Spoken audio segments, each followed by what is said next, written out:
예, 이제 요셉의 이야기에서도 이제 해피엔딩을 거의 이제 문 앞에 두고 있습니다. 오늘 본문이 어떤 한 스토리로 또 어떤 한 영화로나 어떤 일종의 구성, 플롯으로 볼 때에는 분명히 가장 최고 정점에 있는 위기에 해당될 것 같고요. 이제 내일부터 보시게 되는 부분에서 이제 극적인 화해의 절정들이 이제 본문 45장에서 펼쳐지게 되는데 여러분 오늘 본문 내용들 너무 잘 아셔요. 분명히 어제까지 이제 총리 대신에 관저에서 있는 정오 만찬에서 좀 이상한 분위기와 상황들은 물론 감지되는 게 있었고요.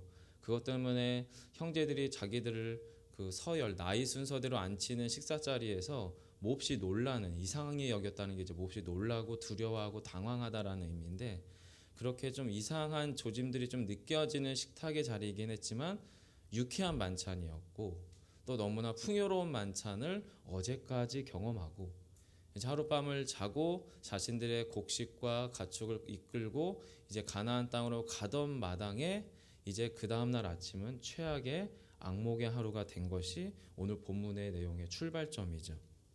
여러분 그러면서 그들이 이제는 어떻게 자신들을 설명하거나 변호할 만한 어떤 힘도 전혀 없고 이미 이제 베냐민의 곡식단 안에서 이 자루 안에서 은잔이 나왔다라고 하는 물증은 누가 넣었는지가 이 중요한 게 아니라 이미 이것이 있어진 상태이기 때문에 그들에게는 더 이상 선택의 여지가 없는 상황이 돼버리고 말았습니다. 애굽의 총리 대신에게는 이것이 애장품 하나이고 소장품 하나일 수도 있겠지만 결과적으로 이 천하고 힘없는 유목민들인 야곱의 아들들에게 있어서 이것은 자신의 목숨을 걸어야 할 만큼 매우 위급한 상황인 것이 분명했어요. 그래서 여러분 본문 14절 위에 보시면 13절에 12절에서 베냐민의 자루에서 잔이 발견됐고요. 13절에 보시면 그들이 옷을 찢고 각기 짐을 나귀에 싣고 성으로 돌아가니라 라고 표현합니다. 이 관용적인 표현입니다. 문학적인 표현으로 옷을 찢었다라고 하는 표현은 너무나도 비통하고 비참하고 고통스러운 상황을 이제 성경이 표현할 때 쓰는 관용적 표현인데 실제로 옷을 찢을 수도 있고요. 뭐 그렇지 않을 수도 있지만 본문을 그냥 있는 그대로 본다면 그들의 고통과 두려움이 너무나 큰 나머지 그들의 옷을 찢으면서 그 고통을 표현했다라고 이해할 수 있을 것 같습니다. 그리고 저 같은 경우는 이 13절에서 옷을 찢었다라고 하는 그 행위와 그 모습이 과거 이제 요셉 때의 모습과 조금 생각이 나죠. 37장에서 요셉은 채색 옷을 입고 있었고요. 세겜 땅으로 형을 찾으러 나아가서 도단에서 양을 치던 형들 앞으로 나아갈 때 형들이 꿈꾸는 자가 오는도다라고 이야기하며 그를 죽일 계략을 세웁니다. 그리고 바로 요셉의 채색 옷을 벗깁니다. 그리고 구덩이에 알몸인 상태로 내던지죠. 그리고 나서 그 채색 옷을 일부러 찢습니다. 그리고 짐승의 피를 묻혀서 아버지에게 가지고 가서는 아들 요셉이 죽었습니다라고 속이는 것이 이 사건들의 발단이었습니다. 아마도 저는 이 13절 안에서 그들의 옷을 찢었다라고 하는 이 관용적 표현 안에 담겨져 있는 참담함, 비참함, 요셉의 그것과 어쩌면 많이 닮아있지 않았을까라고 싶습니다. 채색 옷을 그 10명에 넘는 형들이 뒤집어 자기를 둘러싼 상태에서 옷을 벗겨버리고 구덩이에 내던질 때에 애걸하는 요셉의 비명소리와 간청을 정말로 사악한 표정과 눈빛으로 멸시하는 눈빛으로 아마도 그것들을 간과하고 무시하면서 그렇게 해서 애굽의 노예로 자신의 동생을 팔아 넘겼을 때 요셉이 당하였을 그 참담함과 지금 이 본문 가운데에서 계속 저희가 종과 노예됨에 대한 이야기들이 계속 오고 가고 있잖아요. 청지기와 요셉의 청지기와 형들 사이에서 실제로 이제 이것이 자신들의 현실이 돼버린 상황에서의 참담함은 아마도 이것이 두 개가 꽤나 동일한 감정적인 어떤 극한 상황 가운데 있지 않을까라는 상상을 해보게 됩니다. 그런데 다른 점이 있지요. 과거에는 요셉 하나를 구덩이에 내던졌었다면 지금은 이제 베냐민 한 사람만 구덩이로 내던지면 될 노릇인데 그들 모두가 각기 짐을 싣고 바로 그 죽음의 성, 어제까지는 만찬과 기쁨과 유흥의 성이었다면 이제 자신이 노예로 그들의 인생이 어떻게 펼쳐질지 모르는 죽음의 성으로 다시 들어가고 있는 장면이 13절인 겁니다. 그리고 그 가운데에서 그들의 마음엔 아마도 두려움과 공포감, 자신들의 인생이 어떻게 될지 모르는 것에 대한 불확실함들이 그의 마음들을 꽉 사로잡을 것처럼 보이는데 실상은 그렇지 않았던 것 같습니다. 아버지 야곱이 베냐민을 형들에게 내어줄 때, 자신의 아들들에게 내어줄 때 내가 자식을 잃으면 잃으리로다 라고 하는 신앙의 결정 가운데서 베냐민을 떠나보냈거든요. 그리고 그렇게 떠나보낸 베냐민을 품고 지금 이들이 애굽 땅에 다시 들어왔다가 이제는 그 내가 자식을 잃으면 잃으리로다라고 하는 야곱의 신앙적 결정, 믿음의 결단이 이제 그 아들들의 야곱들의 아들들의 마음속에 가득 차 보입니다. 그게 여러분과 제가 읽으신 본문의 시작점이라고 보시면 됩니다. 14절입니다. 유다와 그의 형제들이 요셉의 집에 이르니 요셉이 아직 그곳에 있는지라 그의 앞에서 땅에 엎드리니, 아마도 이 상황을 이미 조작하고 있었던 사람이 요셉이기 때문에, 예측하고 있었기 때문에 자신이 자신의 업무를 보러 나가 있는 게 아니라 자신의 관저에 기다리고 있습니다. 그리고 나서 그 사람 야곱의 형제들이 왔을 때에 15절이죠. 요셉이 그들에게 이르되 너희가 어찌하여 이런 일을 행하였느냐? 나 같은 사람이 점을 잘 치는 줄을 너희는 알지 못하였느냐? 두 가지 질문을 합니다. 첫 번째는 어찌해서 이런 일을 했느냐? 두 번째는 너희가 알지 못하였느냐? 그리고 그 나머지 전후 상황들에 대해서는 야곱의 형제들에게 이야기하게끔 이야기의 장을 열어놓습니다. 그러고서 본문 어디에도 여러분 딱 한 번, 아니다, 베냐민만 종이 되면 되고 너희는 아버지께로 돌아갈 것이다 라고 하는 요셉의 답변 하나만 있고 나머지는 싹 유다의 이야기가 마지막 본문의 이야기들이에요. 즉 유다의 자기 고백을 통해서, 자신의 자전적인 이야기를 통해서 본문이 저와 여러분에게 이야기해 주시고자 하는 바가 있음을 오늘 본문이 이야기하고 있다라는 겁니다. 자, 15절의 답변 질문에 16절에 유다의 답변이 있습니다. 16절을 함께 읽어주시기 바랍니다. 함께 합니다. 시작.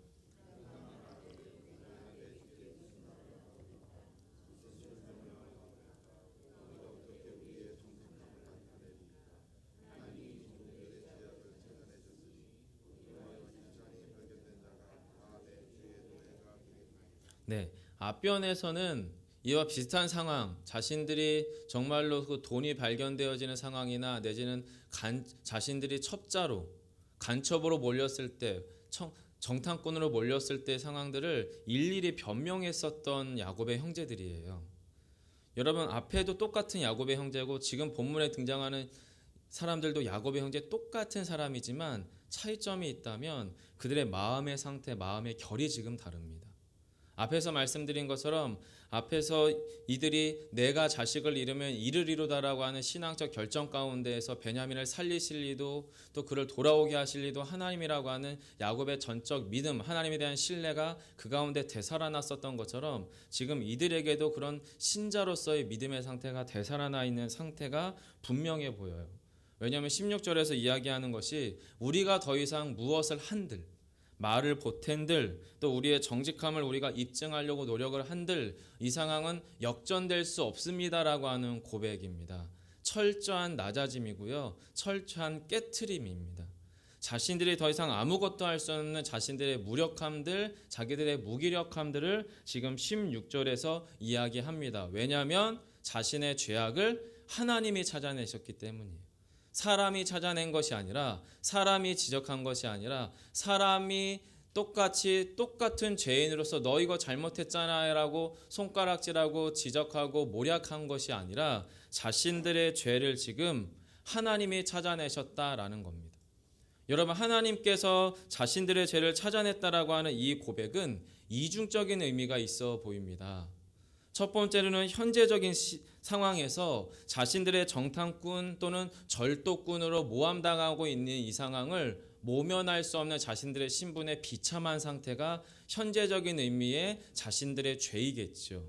이건 자신들의 실력이 없고 능력이 없고 빽이 없고 힘이 없어서 이기도 하지만 현실적으로 지금 이 야곱의 아들들의 상태는 자신의 현재의 이 비참한 상태를 어떻게 해결할 수 없는 것이 그들의 현재적인 죄의 상태이고요.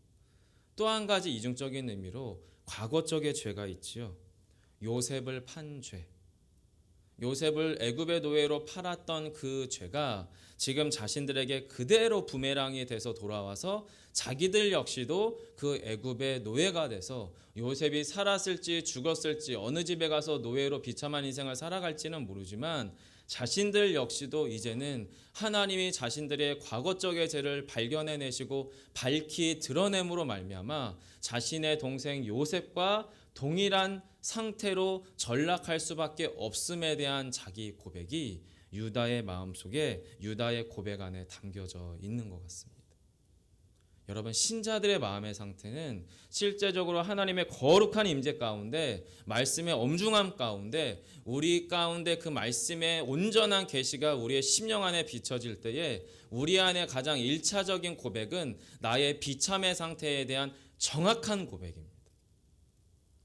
우리의 비참한 상태를 뭔가 모면해보고 만회할 만한 자기 나름의 말, 자기 나름의 설명, 자기 나름의 정직함을 나타내려고 했었던 자기 의가 죽고 하나님께서 내 안에서 발견한 그 죄성으로 인하여 죄악의 그 처참한 가운데에서 우리가 할 수 있는 고백이 바로 이 16절인 겁니다. 유다는 지금 자신의 자전적인 이야기 안에서 자신의 죄됨을, 죄인됨을 고백하는 것을 비록 요셉이라고 하는 사람 앞에서 하는 거지만 하나님 앞에서 하고 있는 겁니다.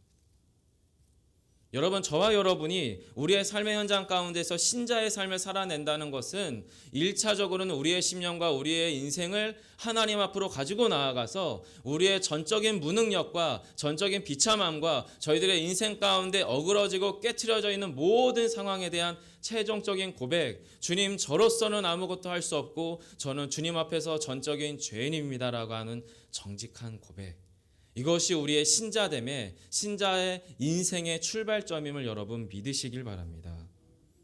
그 고백 가운데 유다가 서서는 이야기를 하기 시작합니다.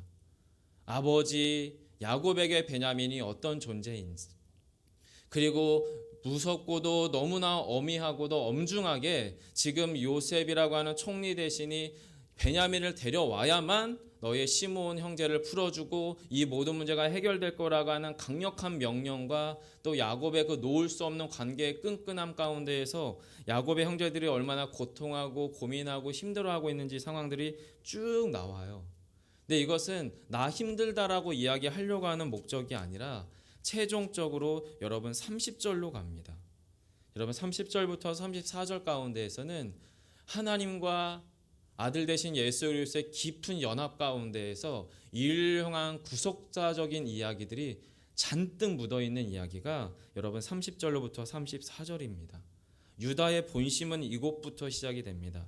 30절을 함께 읽기 바랍니다. 함께 읽겠습니다. 시작. 아버지의 생명과 아이의 생명이 서로 하나로 묶여 있거늘 이제 내가 주의 종 우리 아버지에게 돌아갈 때에 아이가 우리와 함께 가지 아니하면, 30절에서 이야기하는 것이 아버지 야곱과 베냐민의 영적인 애착관계가 어느 정도냐면 하나로 묶여 있다는 겁니다. 생명이. 아버지 야곱이 죽으면 베냐민이 죽고 베냐민이 죽으면 야곱이 죽는다는 거죠. 그런 연합된 관계 가운데에서 유다가 아버지를 설득해서 지금 베냐민을 데려왔거든요. 근데 이 베냐민이 자신의 형이었던 요셉과 똑같은 신세로 전락할 수밖에 없는 이 처참한 상황 가운데에서 유다가 할 수 있는 것은 진심밖에 없습니다. 진심밖에. 그래서 진심의 고백을 하고 있는 겁니다. 그게 32절이죠. 제가 아버지 야곱을 이렇게 설득했다는 겁니다. 주의 종이 내 아버지에게 아이를 담보하기를 내가 이를 아버지께로 데리고 돌아오지 아니하면 영영이 아버지께 죄 짐을 지리이다 하였사오니. 왜 본문에 등장하는 이 죄라고 하는 단어가 하타라고 하는 가장 기본적인 단어입니다. 바로 본질에서 어긋나다, 목적에서부터 빗나가 있다라고 하는 죄에 대한 가장 기본적인 어휘가 사용되고 있어요. 무슨 말씀이냐면 자신이 이 베냐민을 목숨을 걸고 데리고 가지 않으면 이제는 더 이상 아버지 야곱과 나의 관계는 빗나가서 또 어긋나 버려서 하나님 그 야곱과의 온전한 관계에서 벗어나 버려서 온전히 더 이상은 이제 회복될 수 있는 희망과 기미가 없습니다라고 하는 고백이 32절입니다. 그리고 그것을 회복하고자 아버지 야곱과의 관계를 온전히 끈을 이어가 보고자 제자리로 되돌려 보고자 33절에 보시면 이제 주의 종으로 그 아이를 대신하여 머물러 있어 내 주의 종이 되게 하시고 그 아이는 그의 형제들과 함께 올려 보내소서. 대신한다라는 말이 등장합니다. 그리고 이 대신한다라고 하는 단어는 창세기 22장인가요? 거기서 아브라함이 아들 이삭을 하나님께 바칠 때 하나님께서 음성을 주시기를 그 손을 멈추어라. 그리고 내가 이것을 위하여 대신하여 예비한 것이 있다 해서 아브라함이 그 순양을 보고 아들을 대신하여 하나님께 바쳤다라고 할 때에 대신하다는 단어입니다.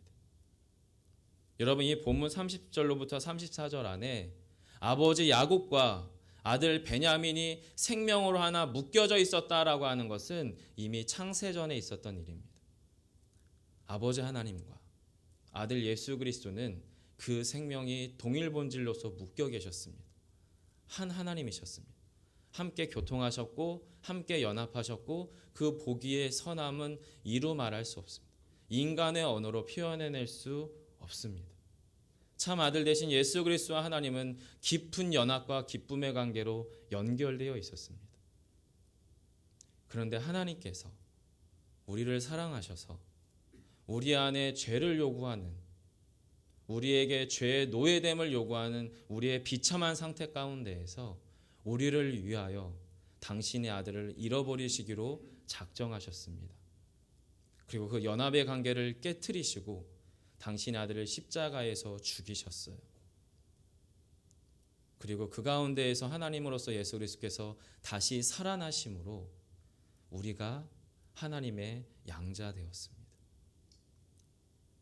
여러분, 이 본문 가운데에서 유다의 대신하고자 하는 이 신자의 마음의 상태는 우리의 상태여야 합니다.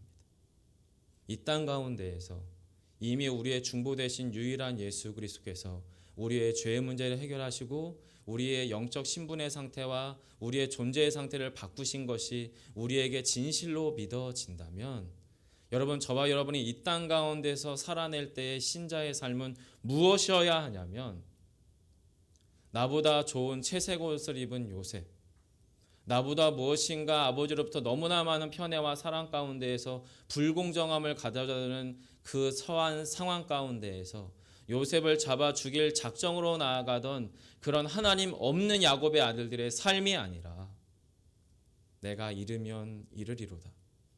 하나님 앞에 나의 비참한 상태를 있는 그대로 가지고 나아가서 주님께서 우리의 인생을 되살리시고 이끄실 것에 대한 순전한 믿음의 고백 가운데에서 우리 역시도 바로 이 대신할 수 있는 삶의 자리가 바로 신자의 삶의 자리임을 믿습니다. 결론을 맺겠습니다. 결국에 유다의 이 진정 어린 고백과 형제 베냐민을 위하여 대신 죽기로 작정하는 유다의 헌신적인 모습 가운데에서 내일 본문에서 요셉은 결국에 자신의 최종적인 테스트를 마칩니다. 그 최종적인 테스트의 마침은 결국에 그가 이 땅 애굽 땅에서 노예로서의 삶을 13여 년을 살고 그 긴 고난의 여정을 통과해야 했었던 최종적인 목표가 무엇인지를 형들의 그 고백 가운데서 발견하는 아름다운 화해의 절정 가운데서 나타납니다. 사랑하는 성도 여러분, 우리의 이 땅에서의 삶이 어쩌면 신자의 삶에서의 궁핍함과 어려움이 있을 수 있습니다. 하지만요, 주께서 보십니다. 주께서 우리의 인생을 바라보고 계십니다.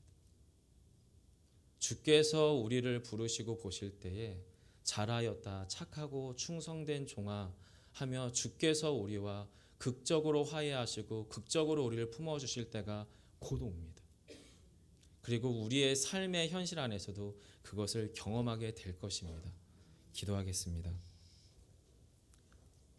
살아계신 아버지 하나님, 야곱 가정에서 일어난 말로 설명할 수 없는 비통한 이야기들, 하지만 그 가운데 하나님의 보이지 않는 구원의 여정을 쫓아 당신의 구원의 길은 또한 너무나 견실하게 이루어지고 있습니다. 부인할 수 없고 외면할 수 없고 회피할 수 없습니다. 그 가운데에서 정직한 신자의 삶의 서기로 결정한 유다를 통하여 그 구원의 길은 완성을 향해 나아가고 있습니다. 아버지 하나님, 이곳에 함께한 귀한 주의 사람들 한 분 한 분들이 예수 그리스도의 핏값으로 산 온전한 주의 자녀로서 이 땅 가운데서의 신자의 삶을 온전히 살아낼 수 있는 믿음의 결단이 바로 이 새벽 자리에서 있게 하여 주옵소서. 주여, 때로는 역경이 있겠고 때로는 억울함이 있겠고 때로는 우리의 비통함들을 말로 설명해야 될 것 같고 내가 가진 그 무엇으로 그것들을 입증해내야 될 것 같은 조급함, 답답함, 억울함들이 우리 안에 찾아올 수 있겠지만 하나님 앞에서 발견되어진 우리의 부족, 우리의 죄악됨은 오직 주님의 처분만을 기다릴 뿐이오니 주여, 우리를 불쌍히 여기시고 우리 안에 구원의 길을 이끄심으로 우리가 오늘도 이 땅 가운데 우리의 속한 가정과 우리의 삶의 자리 가운데에서 주의 원하시는 삶의 자리 안에 순전히 서게 하시기를 소망하며 예수님 이름으로 기도합니다. 아멘. 하늘에 계신 우리 아버지,